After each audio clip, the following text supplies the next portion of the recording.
meus amigos e amigas, bem-vindos a mais um programa Onde Deus Chora. Esse programa é levado a vocês toda semana pela Organização Católica Ajuda a Igreja que Sofre, conhecida também como ACN.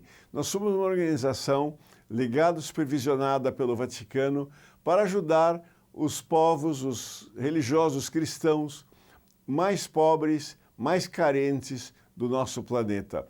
Nós ajudamos naquelas regiões mais pobres, tocadas por guerras, por revoluções, perseguições religiosas ou grandes desastres naturais. Nós procuramos os projetos mais necessários, mais urgentes, para poder, então, coletar donativos dos católicos, dos países onde as pessoas possam contribuir alguma coisa e dar para aquelas regiões onde as pessoas mais necessitam. Hoje nós vamos mostrar a vocês uma região que aqui no Brasil nós praticamente não conhecemos, uma região totalmente desconhecida por nós. É a Papua Nova Guiné.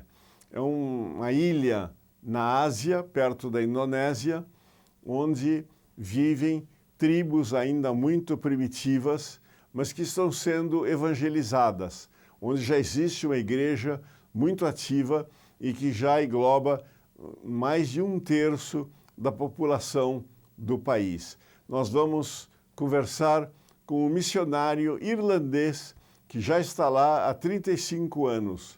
Vai ser uma conversa muito interessante para a gente conhecer o trabalho da Igreja Católica nesse país longínquo da Ásia. Com vocês, então, o Padre Roger Purcell. Olá e bem-vindos a mais um programa Onde Deus Chora. Um programa onde falamos sobre a situação da igreja sofredora pelo mundo. A Papua Nova Guiné é um país jovem, com apenas 250 anos de idade. A sua população é de um pouco mais de 7 milhões de habitantes, divididos entre a vida tribal tradicional e a vida moderna. E hoje, 1 de cada 3 habitantes do país é católico. Para falarmos mais, tenho o grande prazer de receber em nosso programa o Padre Roger Purcell. Seu trabalho missionário inclui também o serviço de animação das comunidades. Trata-se de uma organização para promover a renovação da igreja na Papua Nova Guiné e nas Ilhas Salomão. Padre Roger, muito obrigado por estar aqui conosco em nosso programa.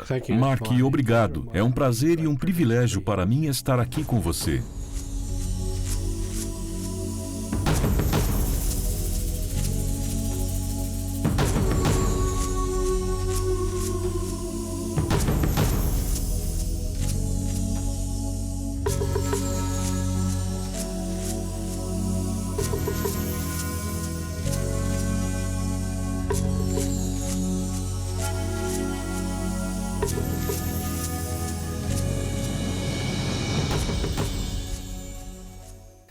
Padre, você já está há 38 anos na Papua Nova Guiné como missionário. Eu gostaria de voltar ao passado e lhe perguntar quando foi que você quis ser missionário. Quando foi a primeira vez que você decidiu levar esta vida? Eu suponho que tenha sido quando eu era um jovem menino, na escola, no 6º ano, quando eu decidi ser sacerdote. Depois, já no curso secundário, recebi algumas informações sobre como ser admitido no Seminário dos Padres do Sagrado Coração. E foram eles que me levaram para a vida missionária. Houve alguém que teria lhe servido de inspiração? Alguém que teria sido um exemplo para você? Sim, haviam alguns padres diocesanos que eram da diocese de onde eu vim e que trabalhavam na nossa paróquia. Um deles se tornou missionário irlandês e foi de grande inspiração para mim. E alguns dos padres mais jovens de nossa paróquia eram muito entusiasmados, dedicados e tinham muita fé. Eles foram uma grande inspiração para mim. Você sempre teve esta ideia de ir embora para as missões? Eu acho que desde os tempos da escola, quando eu recebi o material promocional sobre os missionários do Sagrado Coração, o ideal missionário me inspirou e eu pensei, é isso que eu quero fazer. Você alguma vez ficou frustrado com a sua decisão? Não, no total não, mas sempre há os momentos de alta e de baixa. Algumas vezes você tem vontade de sair correndo de tudo, mas no total posso dizer que foi uma vida fantástica.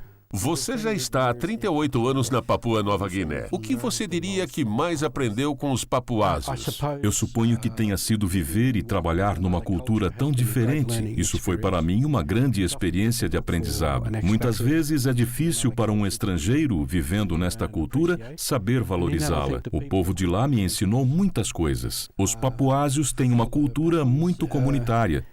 As relações humanas são muito importantes. Foi uma experiência que me ensinou muito. Como você se relaciona com as pessoas, como você as trata, como você as recebe e como trabalha com elas. Por exemplo, quando eu vou para as regiões rurais, falo com as pessoas das aldeias, muitas delas ainda analfabetas. Você aprende a gostar delas como pessoas, devido à sua sabedoria e experiência de vida. E como eles o veem? Eles veem este homem branco, estrangeiro, que tenta viver como eles e que quer se integrar com eles. Como eles olham para você? Eu suponho que eles colocam os estrangeiros num pedestal. Acham que você é uma grande pessoa, que conhece tudo, mas eles mantêm uma certa reserva em relação a você, entendendo que você não é parte da cultura deles, que você não é um deles. Quando eu vou visitar as paróquias nas florestas, eu vivo com eles, como a comida deles e aprendo a falar a língua deles. Eles apreciam o fato de que tive que caminhar durante horas para chegar até a aldeia deles e fazer o trabalho que tenho que fazer lá. Eles sabem bem que você é diferente. Não há o que fazer sobre isso. Você não é parte da vida deles. Sim, você veio de fora, mas eles gostam de você. E isso ajuda muito no trabalho. Mas os papuásios também gostam de você porque eles sabem que você já está lá há muito tempo. Como assim? Eles todos sabem que já estou lá há muitos anos. Então eles pensam, ele já está aqui há tanto tempo, que já é como um de nós. Já é como que um deles. E eles são receptivos à palavra de Deus. Quando você prega nas aldeias das florestas, talvez em lugares em que é a primeira vez que eles encontram um missionário que lhes fala sobre o Evangelho, eles se abrem, eles aceitam. Certamente, com certeza, eles são abertos. Eles são muito abertos a aceitar o Evangelho quando eles o compreendem. Mas raramente eu sou o primeiro a lhes falar de Deus, pois outros missionários já estiveram lá antes de mim. Mas eu tenho sempre preparado as pessoas para serem recebidas na igreja através do batismo. Tenho treinado muita gente para ser ministros da Eucaristia da igreja e vejo sempre que eles aceitam bem a fé e tentam viver a fé dentro de sua cultura. A cultura papuasa é muito baseada num modo de vida tradicional e numa religião tradicional. Você poderia nos falar um pouco das características dessas tradições religiosas e de modo de vida? É uma cultura muito comunitária. Os valores deles são comunitários. A maior parte do mundo ocidental é individualista, no sentido de que o indivíduo é mais importante.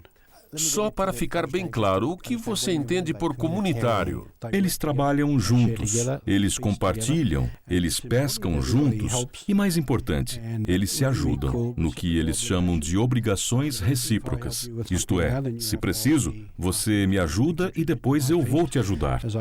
Assim como hoje eu contribuí para você ter comida, você vai me ajudar amanhã. Isso tem muito a ver com as relações entre os indivíduos. Como eu devo me relacionar com os demais? Eles têm certas obrigações específicas com os parentes. Mas em algumas regiões, as pessoas de fora são bem-vindas pelos chefes. Eles se respeitam uns aos outros. O processo de chegarem a uma decisão é baseado no diálogo, quando eles discutem o problema e todo mundo é ouvido. Todos têm o direito de dizer a sua opinião. Não é como em nossas reuniões, onde temos pressa de acabar e temos uma agenda e um horário a ser cumprido. Então, as reuniões podem ser muito longas, mas todo mundo é ouvido. Mesmo que a decisão venha a ser contra mim, eu fui ouvido, e isso é importante. No final, há um consenso. Os idosos eram muito respeitados. Isto ainda é assim hoje ou isso está sendo quebrado? Essa cultura tradicional, esse modo tradicional. Isso está sendo quebrado. Essa é uma preocupação que os adultos têm. É claro que os jovens de hoje são bem diferentes, sobretudo os que foram para as cidades. Lá eles são educados de um modo diferente. Outros vão para colégios internos e, portanto, não moram mais nas suas aldeias e não aprendem um modo de vida tradicional. Eles aprendem um modo de vida moderno, com carreira, dinheiro, música e muitas outras coisas. Então, o modo tradicional vem se perdendo. Os jovens devem se sentir muito estressados, pois de um lado eles recebem toda a tecnologia moderna, computadores, celulares, a globalização pela internet, e de outro lado, toda a expectativa que o povo das aldeias tem deles, que permanece a mesma de antes. É verdade, eles continuam a ter obrigações mútuas com os outros. Isto é especialmente verdadeiro para os jovens que se mudam para as cidades, onde eles têm uma carreira, se casam lá, formam uma família que não é mais baseada na aldeia. E eles têm as suas obrigações de trabalho e da escola dos filhos. O tempo passa a faltar para eles viajarem até suas aldeias e passarem um tempo lá. As obrigações são um grande fardo para eles. Assim, eles já quase não voltam mais para suas aldeias e vilas, porque têm obrigações de trabalho. Isso está mudando muito. Com a quebra dessa cultura tradicional, o que está vindo no lugar dela? Será, eu suponho, uma secularização? Será isto que está preenchendo a vida dos jovens? A pergunta é, como preservar e guardar os valores que são bons na maneira de viver antiga? Esta é uma pergunta muito boa, mas para a qual nós não temos ainda uma resposta. Eu acho que não são só os jovens que estão sendo atingidos pela secularização, mas os adultos de idade madura, com mais de 30 ou 40 anos, mesmo os que vivem nas aldeias, estão mudando. Já não existe mais uma economia familiar apenas de subsistência. O que há hoje é um sistema misto de subsistência e de economia baseada no dinheiro. É toda a pressão das colheitas que precisam ser vendidas no mercado. E isto toma todo o tempo das pessoas. E elas precisam de dinheiro para comprar roupas, para melhorar as casas, os telhados, as cozinhas, etc. As pessoas ficam o tempo todo ocupadas com isto e têm menos tempo para as coisas da fé e da religião. Você, como missionário, como tenta preencher este buraco? Como você diz para eles que os modos tradicionais estão acabando, mas que o modo de vida moderno não é tão bom com a secularização que ele traz? Como você preenche este buraco, ou melhor, como construir uma ponte sobre ele? Como dizer a eles para manter algumas coisas boas do passado e como reter as coisas boas atuais? Como encontrar um caminho que esteja no meio? Isto nos leva para um tema que chamamos de inculturação. Isto é, nós levamos para ele o Evangelho, os valores evangélicos, a Igreja Católica, mas implantando e aprofundando isto na cultura de cada povo. Isto requer que compreendamos bem os valores de cada cultura para que os dois valores se encontrem e se energizem. Eu me lembro que há algum tempo eu estava conduzindo um workshop para eles sobre inculturação e descrevemos este processo durante 2 semanas. Os participantes ficaram incrivelmente entusiasmados. Queriam ouvir mais sobre isso, mas eu já estava muito cansado pelas 2 semanas em que havia falado. Mas eles se sentiam com mais energia e queriam conversar mais a este respeito. Mas o fato é que precisamos fazer muito mais nessa linha. A cultura está mudando, mas precisamos fazer com que as pessoas entendam melhor e mais profundamente quais são os valores da sua cultura. E em todas as culturas humanas, os valores se relacionam com o Evangelho. É que todos fomos criados à imagem e semelhança de Deus.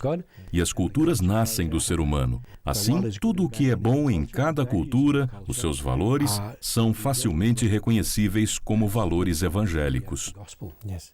Cerca de 25% dos papuasos são católicos. Este número está crescendo? A Igreja Católica está florescendo? Qual a situação da Igreja Católica na Papua Nova Guiné? Eu não sou muito bom em estatísticas, mas posso lhe dizer que os números são mais ou menos estáveis. Há gente entrando, mas há pessoas saindo devido ao processo de secularização de que já falamos. As pessoas têm menos tempo e menor interesse. Talvez outras distrações. Outras distrações, mas outra razão é que precisamos renovar a igreja para que ela possa encontrar a cultura moderna. Eu acho que isso não está acontecendo como deveria.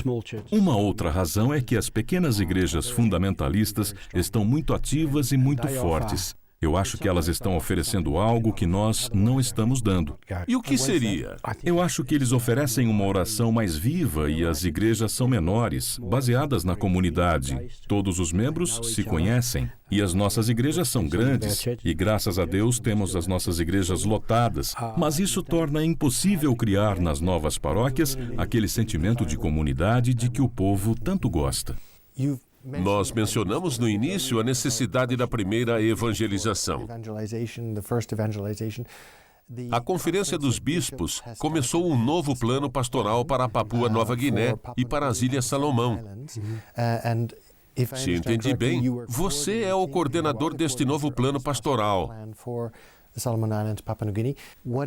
Explique-nos qual é a base deste novo plano e por que ele é necessário. Ele é parte da renovação contínua da igreja. Isso começou depois do Concílio Vaticano. Os bispos retornaram de Roma e começaram a procurar os meios de implementar as decisões do concílio. No início da década de 70, tivemos o que chamamos de autoestudo da igreja. A Papua Nova Guiné estava proclamando sua independência. A igreja procurava definir como ela deveria servir à nova nação. Então, o novo plano tem uma série de recomendações e análises que vão nessa linha. Depois há várias ideias tomadas do movimento por um mundo melhor, com o qual eu trabalho, que trata basicamente da animação das comunidades. Este movimento foi convidado para trabalhar na Papua Nova Guiné.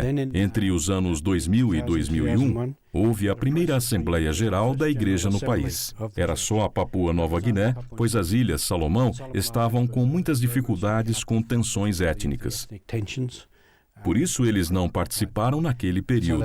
Aquela Assembleia Geral levou a um plano pastoral nacional. Os resultados dele foram avaliados no ano passado. Depois, em novembro do ano passado, foi realizada a segunda Assembleia Geral da Igreja e dela se originou o novo plano pastoral. O que lhe dá a chama interior? O que lhe dá força para sair e pregar o Evangelho para todos durante 38 anos nas florestas da Papua Nova Guiné? Às vezes, eu mesmo me pergunto, tem dias em que você acorda e não tem ânimo para começar. Acho que uma coisa que me dá ânimo é a resposta do povo e também a espiritualidade do movimento por um mundo melhor. Nós oferecemos um método, um processo real e um caminho real para obter isso. E as pessoas respondem. Eles querem tomar parte e juntos fazer algo para mudar.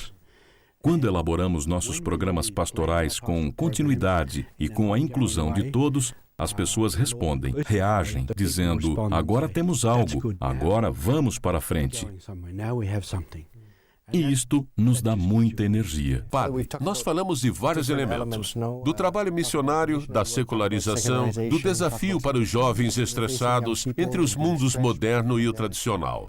Segundo você, qual é a maior necessidade hoje para a Igreja da Papua Nova Guiné? Há muitos problemas. Os direitos das pessoas, as crianças de rua, drogas, alcoolismo, prostituição, violência doméstica e tantos outros.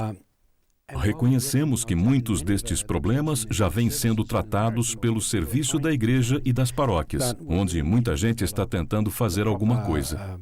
Mas nós temos que criar estruturas, métodos e organizações apropriadas para que estes trabalhos tenham continuidade. E também, o mais importante é formarmos pessoas para estes trabalhos. Também precisamos, para obter justiça, que a população católica se preocupe com a justiça. É preciso que a sua atitude seja automática.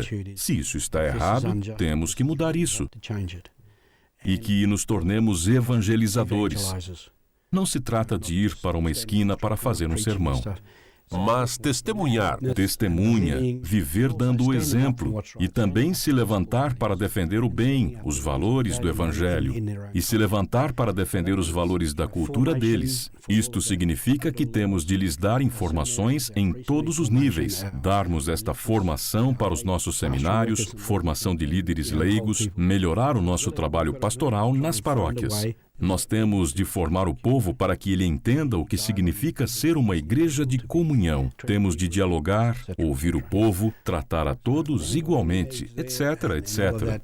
Mas o principal é a formação das pessoas. Uma última pergunta. Depois de ser missionário por 38 anos, se um rapaz ou uma moça estiver pensando em talvez vir a ser missionário, qual seria o seu conselho para este jovem? Ter uma boa consciência de que você vai estar entrando numa outra cultura.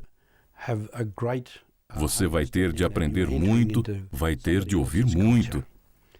Vai ter de dialogar com a cultura do povo em que você estiver. Mas é uma vida fantástica. Acho que uma das boas coisas de estar falando com você é que tive de olhar para trás e me dar conta de como foi bom. Muito obrigado por ter estado conosco aqui hoje em nosso programa. Foi um privilégio. Muito obrigado, senhoras e senhores, por ter estado conosco em nosso programa Onde Deus Chora. Se vocês quiserem saber mais sobre o trabalho da igreja em Papua Nova Guiné e nas Ilhas Salomão, eu os convido a nos contatar no endereço que aparece no final do programa. Eu os espero no próximo programa. Até lá.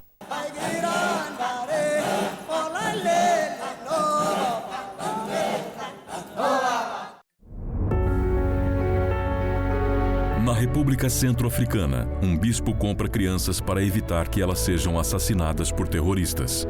Na Síria, mais de 2.500 crianças que viveram os horrores da guerra recebem leite mensalmente, além de toda a ajuda pastoral. Em Belém do Pará, missionários vão de barco até as ilhas mais isoladas para levar esperança aos que mais sofrem. Tudo isso você pode ver mensalmente no Eco do Amor, o informativo gratuito da Fundação Pontifícia ACN. Ligue agora para 0800 77 099 27 ou acesse o site acn.org.br e peça para receber gratuitamente o seu Eco do Amor. Conheça os projetos apoiados pela ACN e faça parte deste grandioso trabalho missionário presente em mais de 140 países.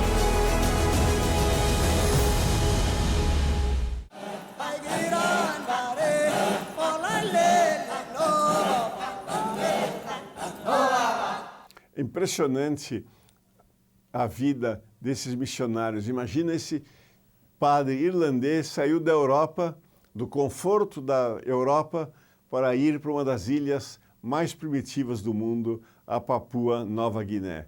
Então eu admiro esses heróis como o padre Purcell, que saem das suas terras para evangelizar os povos mais pobres e as regiões mais difíceis do mundo. Nós, Ajuda a Igreja que Sofre, procuramos ajudar o trabalho desses heróis católicos do mundo moderno. Nós temos projetos de ajuda aos missionários, bem como também de ajuda para a construção de igrejas nos lugares mais pobres, onde a população local não tem meios, não tem condições de poder ajudar a sustentar a igreja nessas regiões.